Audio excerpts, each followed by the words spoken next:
ये बात तो हम सभी जानते हैं कि नवरात्रि का त्योहार कन्या पूजन के बिना अधूरा माना जाता है। कन्या पूजन में छोटी छोटी कन्याओं का पूजन और उन्हें भोजन कराने के बाद ही व्रत पूजा संपन्न मानी जाती है। देवी भागवत पुराण के अनुसार जब देवराज इंद्र ने भगवान ब्रह्मा जी से भगवती को प्रसन्न करने की विधि पूछी थी, तो उन्होंने सर्वोत्तम विधि के रूप में कन्या पूजन ही बताया था। इसके साथ ही मान्यता है कि कन्या पूजन करने से कुंडली में 9 ग्रहों की स्थिति मजबूत होती है। 2 वर्ष से लेकर 10 वर्ष तक के कन्या की पूजा करने से व्यक्ति को अलग अलग फलों की प्राप्ति होती है।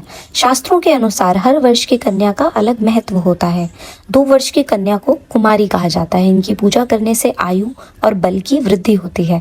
3 वर्ष की कन्या को त्रिमूर्ति कहा जाता है। इनकी पूजा से धन और वंश में वृद्धि होती है। 4 वर्ष की कन्या को कल्याणी माना जाता है और इनकी पूजा से परिवार का कल्याण होता है। 5 वर्ष की कन्या को रोहिणी कहा जाता है। रोहिणी का पूजन करने से व्यक्ति रोग मुक्त रहता है। 6 वर्ष की कन्या को कालिका कहा जाता है। कालिका की पूजा से सभी संकट दूर होते हैं। 7 वर्ष की कन्या को चंडिका कहा जाता है। उनका पूजन करने से घर में ऐश्वर्य व धन की प्राप्ति होती है। 8 साल की कन्या को शांभवी कहा जाता है। इनकी पूजा से विवाद खत्म होते हैं।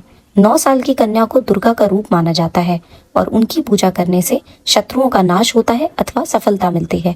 10 वर्ष की कन्या को सुभद्रा माना जाता है। इनका पूजन करने से भक्तों की सारी मनोरथें पूरी होती हैं। अब आइए बात करते हैं कन्या पूजन की विधि के बारे में।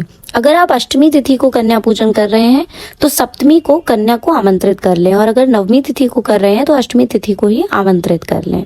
सबसे पहले गृह प्रवेश के समय सभी कन्याओं के पैर धुलाएं और उन्हें रोली, कुमकुम, अक्षत लगाकर मौली बांधें।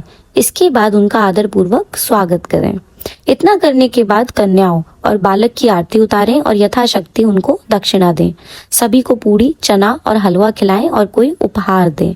उसके बाद माँ की स्तुति करते हुए गलती के लिए क्षमा मांगें। याद रखें कन्याओं की उम्र 2 तथा 10 साल तक होनी चाहिए और इनकी संख्या कम से कम 9 होनी चाहिए और एक बालक भी होना चाहिए जिसे भैरव का रूप माना जाता है।